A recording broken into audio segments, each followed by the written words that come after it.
Tassa Bhagavato Arahato Samma Sambuddhassa. Namo Tassa Bhagavato Arahato Samma Sambuddhassa. Namo Tassa Bhagavato Arahato Samma Sambuddhassa. Today, first, I'd like to wish happy Tenjan to all the students. The students studying overseas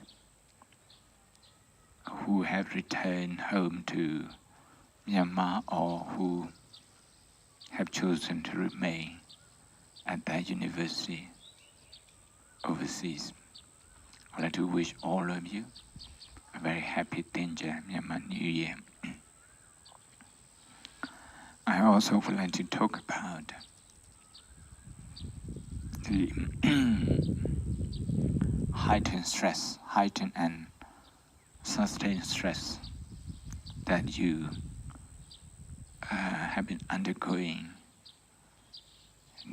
since the COVID-19 has become pandemic.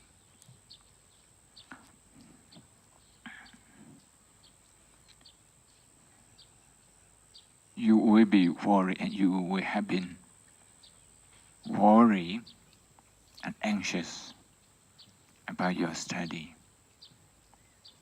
about your safety,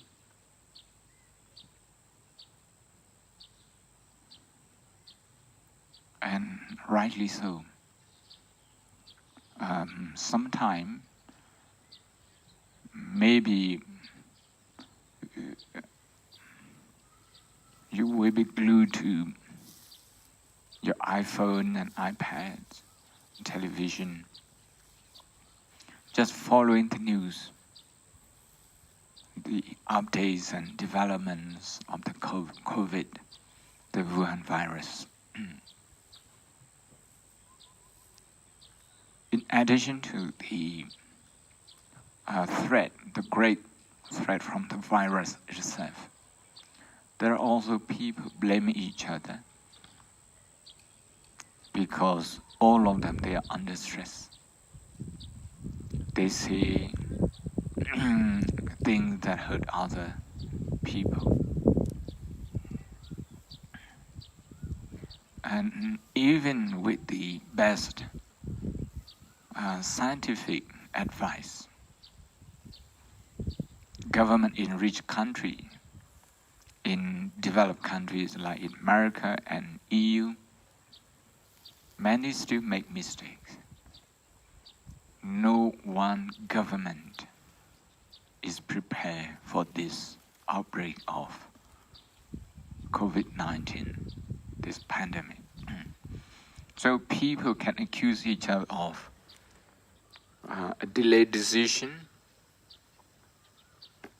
or a harsh decision, or a decision too laxing that it results in many casualties and damages. I mean, this is a great responsibility for anyone having to make a decision for many. Not to mention for the whole country, just to say for a company. Okay, smaller than a company, just for one family, it's not at all an easy decision.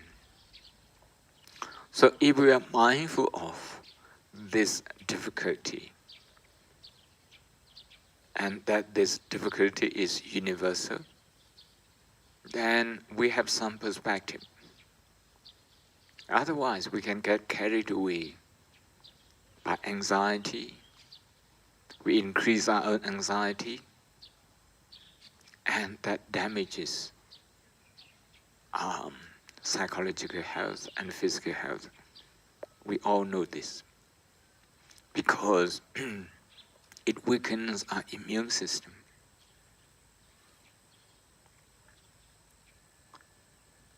Any anxiety that impacts our sleep, our eating pattern, any anxiety that increases a lot of subconscious thinking, subconscious emotional reaction. They all have consequences for our physical and mental health. So you all are educated people. I don't want to say too much about this. But what we need to do together in this pandemic is to think about our own study, that our study, okay, is prone to disruption, just anything else during this pandemic period. So it's better to accept this rather than trying to avoid this and deny it. It's a lot easier to accept and get ourselves prepared mentally. So think of the worst scenario. Your exam may be affected, and the way you study may be affected. Just trying to accept this fact and trying to see this difficulty with perspective. This is to say, universities, the whole world, no single university, okay, is exempted from this, including the university I have linked to, Oxford University, is in lockdown, and students who don't go home, they also go online. It's online teaching. We don't really know how long this is going on. How long it's going to last, we have no idea. Anything is just a guess. Of course, governments and authorities, they have economy to take care of, to consider social unrest. If too much pressure is placed on the most vulnerable section of the society. And even people who are well off, staying at home continuously for many weeks, for many months. It affects their mental health because people, they're not just trained in meditation to look after their emotion. So here you can see we use two words in English. One is isolation, the other is solitude. Solitude is more positive because a person is happy and psychologically healthy, being alone, meditating. A lot of mindfulness, very strong mindfulness. Although the person in solitude, like my Sayadaw, has been in a cave for a year now, and he will be there for more than 2 years, 2 years and 3 months and 3 days. For him, okay, he meditates, he reads, he thinks about the problem of the people outside, and from time to time, he leaves messages at the entrance of the caves that his senior disciples collect and distributed to the wider society. Meaning, he is in solitude, but he doesn't feel lonely because he always thinks about the problem of the wider world. So we can't, then isolation is when somebody is forced in some way,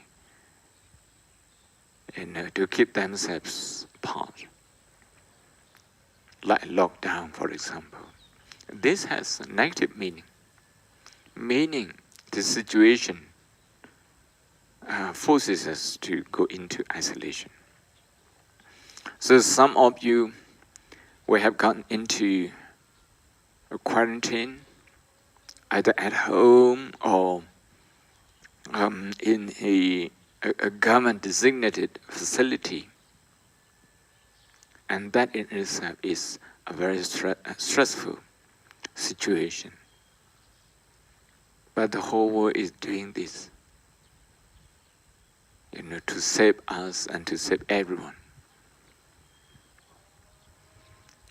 So, actually I have heard, and indeed I have been following your news from your parents, and I greatly empathize with your pain, having to go into a quarantine, and facing a lot of anxiety now about your study, about your return to the university.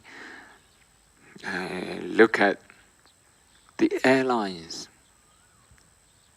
2 million flights are grounded. It affects everyone, including you, including me as well. Now, I couldn't go back to Oxford. So what do we do now? We have to make the best of the situation. About our study and about family life, we have to find some positive things. We have to look at this situation in a positive way. This is a challenge, and a challenge that we think we can take on. So talk to your friends and try to encourage them, try to exchange ideas, know how to deal with the situation. Instead of moaning and blaming, which is negative, which is triggering, the amygdala part of our brain. Try to switch your mind and your brain to compassion, which is about empathy, and which is also about looking for a way out, not just for ourselves, but for everyone. If you do this, this is actually a life experience which will do you a lot of good in the future.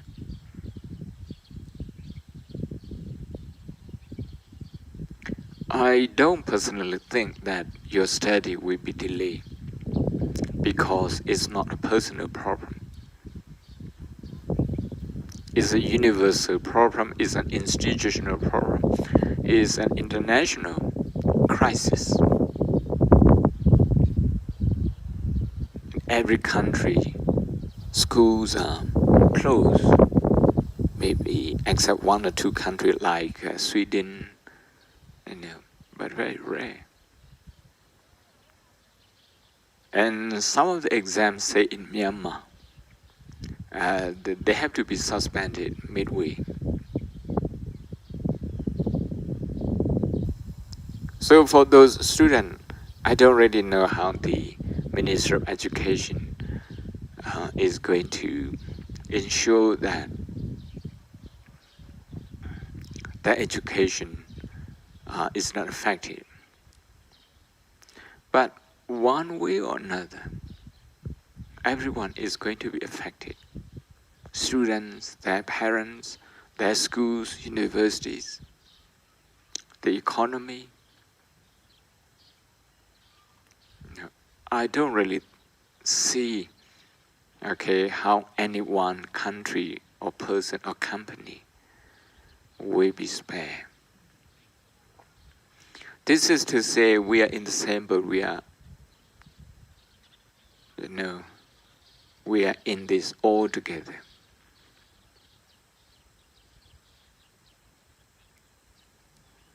So, if you think about the wider society and get connected emotionally means get connected with their pain,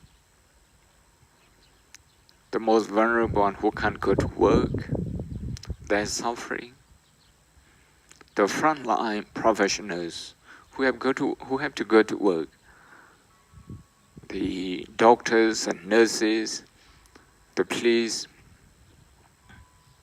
the volunteers, the authorities, who have no choice but to put their life at risk in front line.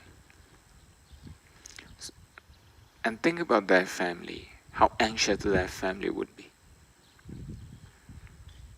So if you connect with the pain of those people, as I mentioned earlier, we will have some perspective to deal with this outlook.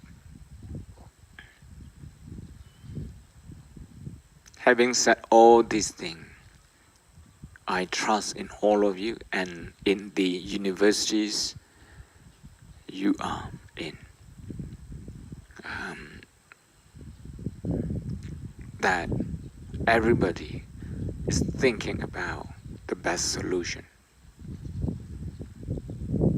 You can see today, just a few hours ago, a professor from Oxford University said that, maybe by September, a vaccine would be available. I mean, just look how hard, people are working to find a way out, to find a remedy. Economists, scientists,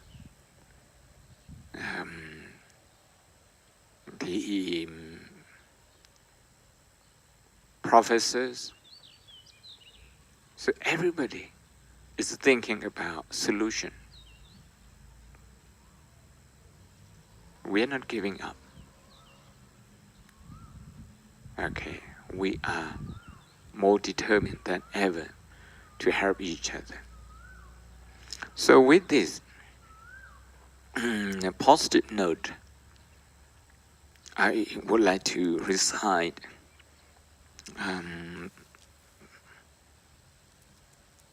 some chosen stanza from the Buddhist text to invoke the blessing on all of you for your good health, safety, long life, good decision, resilience, happiness, and above all, success. Yang gensi wedan idawa huranwa takeduwa yang ratanam panitan. Na no tama aditathagatina itam pi bodhi ratanam panitan. Edena tisena tuati hodu. An enlightened person like a Buddha is so rare. He is the most precious, the rarest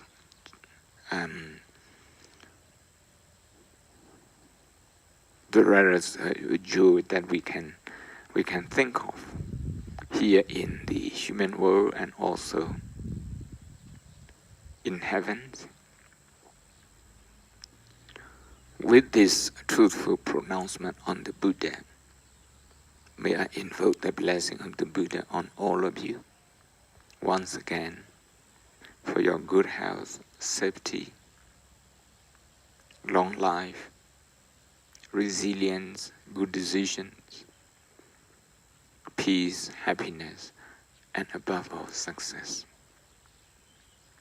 Kayang wiraka amatang banitang yatisakan sajamuni tamahito natena tamena tamati kense itam bitam beratana panita etena tisena tuati hotu. Among all the Dhamma, this spiritual achievement, There's nothing comparable to the cessation of greed, hatred, anger, and delusion. The cessation of all those negative emotions is the highest spiritual achievement. With this truthful pronouncement on the Dhamma, may all of you be well and happy. May all your undertaking be successful. Sadhu, sadhu.